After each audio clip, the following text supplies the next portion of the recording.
ਕਿੰਨਾ ਕੁ ਸਹੀ ਹੈ ਭਾਜੀ ਤੇ ਕਿੰਨਾ ਕੁ ਹੈਵੀ ਰਿਸੈਸ਼ਨ ਹੋਣ ਵਾਲਾ ਤੇ ਇਹਦੇ ਇੰਪੈਕਟ ਕੀ ਪੈਣ ਵਾਲਾ ਭਾਜੀ? ਮੈਂ ਸੁਣਦਾ ਜਵਾਬ ਦੇ ਬਹੁਤ ਮਿਹਰਬਾਨੀ, ਧੰਨਵਾਦ, ਸਤਿ ਸ਼੍ਰੀ ਅਕਾਲ ਜੀ। ਬਿਲਕੁਲ ਭਾਜੀ, ਆਪਾਂ ਜਿਹੜੀ ਇਹ ਗੱਲ ਕਰ ਰਹੇ ਹੈਗੇ ਆ, ਇਹ ਹੈਗੀ ਆ ਸਿਚੁਏਸ਼ਨ ਜਿਹੜੀ ਇਸ ਵੇਲੇ ਬਣੀ ਹੋਈ ਆ ਕਿ ਫਰਵਰੀ ਮੰਥ ਤੋਂ ਲੈ ਕੇ ਹੁਣ ਆਪਣਾ ਇਸ ਵੇਲੇ ਅਪ੍ਰੈਲ ਦਾ ਐਂਡ ਆਉਣ ਵਾਲਾ ਆ।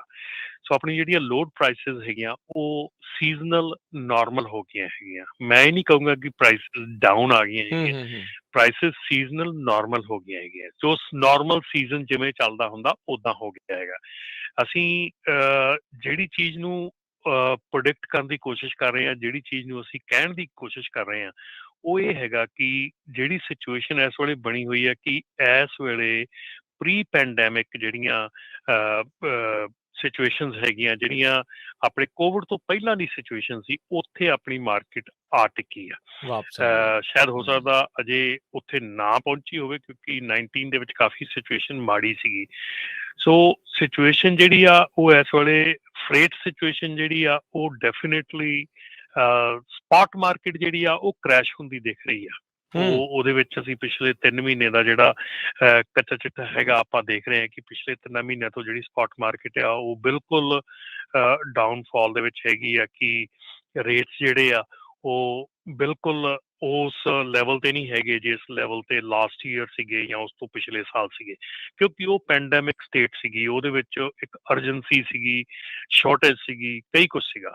ਸੋ ਇਸ ਕਰਕੇ ਹੁਣ ਜਿਹੜੀ ਨਾਰਮਲ ਮਾਰਕੀਟ ਆਈ ਹੈਗੀ ਆ ਉਹਦੇ ਵਿੱਚ ਹੁਣ ਇਹ ਦੇਖ ਰਿਹਾ ਕਿ ਆ ਜਿਹੜਾ ਅਪ੍ਰੈਲ ਮਹੀਨਾ ਸੀਗਾ, ਇਹ ਆਸ ਸੀਗੀ ਕਿ ਰੇਟਸ ਜਿਹੜੇ ਆ ਉਹ ਸਿੱਧਾ ਸੀਜ਼ਨਲ ਉੱਠਦੇ ਹੁੰਦੇ ਆ ਜਾਂ ਸੀਜ਼ਨਲ ਚੱਲਦੇ ਹੁੰਦੇ ਆ ਉੱਦਾਂ ਹੋਣਗੇ।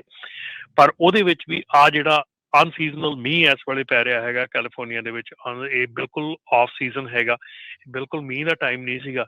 ਔਰ ਇਹ ਜਿਹੜਾ ਬਾਰਿਸ਼ ਪੈ ਰਹੀ ਹੈਗੀ ਇਹਦੇ ਨਾਲ ਵੀ ਬਹੁਤ ਜਿਹੜੀਆਂ ਸਿਚੁਏਸ਼ਨਸ ਖੜੀਆਂ ਹੋ ਜਾਣੀਆਂ ਹੈਗੀਆਂ ਕਿ ਜਿਹੜਾ ਪ੍ਰੋਡਿਊਸ ਹੈਗਾ ਆ ਉਹ ਡਾਵਾਡੋਲ ਹੋ ਜਾਂਦੀ ਆ। ਪ੍ਰੋਡਿਊਸ ਮਤਲਬ ਕਿ ਚਾਹੇ ਇੱਕ ਅੱਧੇ ਵੀਕ ਵਾਸਤੇ 2 ਵੀਕ ਵਾਸਤੇ ਹੀ ਫਰਕ ਪੈਂਦਾ, ਪਰ ਫਰਕ ਪੈ ਜਾਂਦਾ ਆ ਮਾਰਕੀਟ ਦੇ ਉੱਤੇ।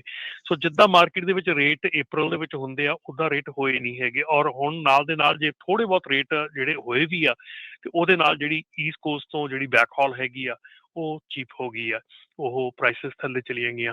ਸੋ ਇਹ ਓਵਰਆਲ ਜਿਹੜਾ ਸਿਚੁਏਸ਼ਨ ਹੈਗੀ ਆ ਇਹ ਦੇਖਣ ਦੀ ਲੋੜ ਹੈਗੀ। ਔਰ ਨਾਲ ਦੇ ਨਾਲ ਇੱਥੇ ਹੁਣ ਉਹ ਵੀ ਇੱਕ ਸਿਚੁਏਸ਼ਨ ਖੜੀ ਆ ਕਿ ਚਾਈਨਾ ਦੇ ਵਿੱਚ ਲਾਕਡਾਊਨ ਲੱਗਾ ਹੋਇਆ ਫਿਰ। ਸੋ ਚਾਈਨਾ ਦੇ ਵਿੱਚ ਜਿਹੜਾ ਲਾਕਡਾਊਨ ਲੱਗਾ ਆ ਉਹਦੇ ਕਰਕੇ ਵੀ ਸਪਲਾਈ ਜਿਹੜੀ ਘਟ ਗਈ ਹੈਗੀ, ਫਰੇਟ ਦੀ ਜਿਹੜੀ ਡਰਾਈ ਫਰੇਟ ਦੀ ਸਪਲਾਈ ਘਟ ਗਈ ਆ।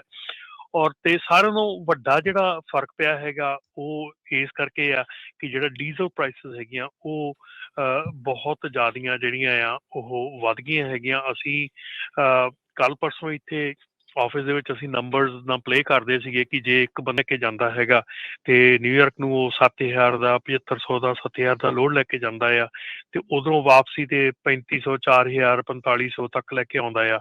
ਤੇ ਜੇ ਉਹਦਾ ਡੀਜ਼ਲ ਦਾ ਖਰਚਾ ਤੇ ਉਹਦੇ ਡਰਾਈਵਰ ਦਾ ਖਰਚਾ ਲਾ ਕੇ ਦੇਖੀਏ ਤੇ ਉਹ 60 ਸੈਂਟ ਦੇ ਹਿਸਾਬ ਨਾਲ ਉਹ ਡਰਾਈਵਰ ਨੂੰ ਦੇ ਰਿਹਾ ਹੈਗਾ ਤੇ ਡੀਜ਼ਲ ਦਾ 5,000 ਦਾ ਖਰਚਾ ਆ ਤੇ ਆਲਮੋਸਟ ਉਹ $2,250 ਇੱਕ ਟ੍ਰਿਪ ਦੇ ਵਿੱਚ ਡੀਜ਼ਲ ਤੇ ਆਪਣੀ ਡਰਾਈਵਰ ਦੀ ਤਨਖਾਹ ਕੱਢ ਕੇ ਸਿਰਫ $3,000 ਦੇ ਕਰੀਬ ਜਾਂ $2,250 ਦੇ ਕਰੀਬ ਉਹ ਬਚਾਉਂਦਾ ਆ।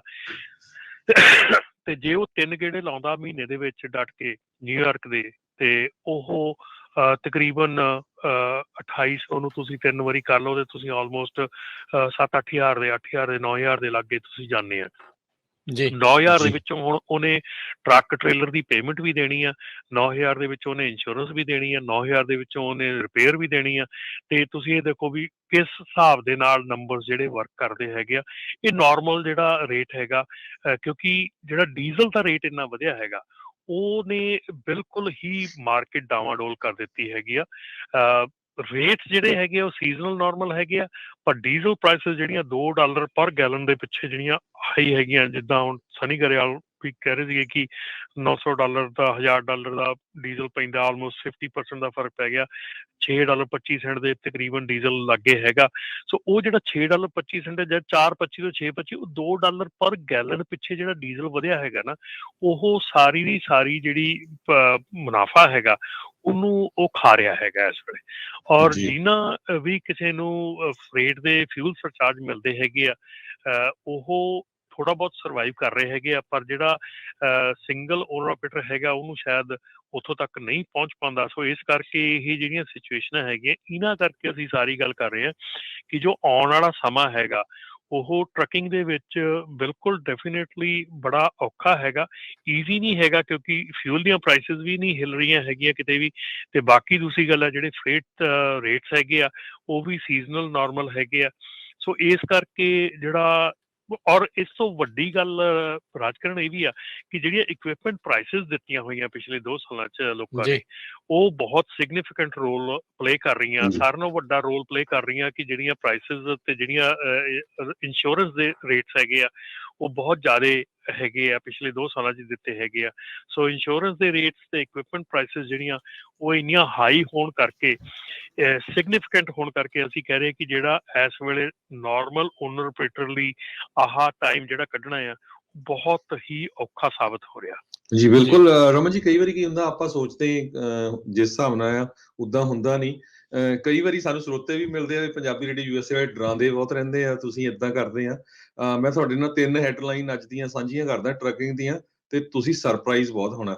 ਰਮਨ ਹੁਣੀ ਪਹਿਲੀ ਗੱਲ ਦੱਸਦੀ ਆ ਵੀ ਸ਼ੰਘਾਈ ਦੇ ਵਿੱਚ ਉੱਥੇ ਪੂਰਾ ਲੋਕਡਾਊਨ ਆ ਤੇ ਇੰਨੇ ਜ਼ਿਆਦਾ ਕੰਟੇਨਰਸ ਉਹਨਾਂ ਦੇ ਪੂਰੇ ਪਾਈਲਡ ਅਪ ਹੋ ਗਏ ਆ।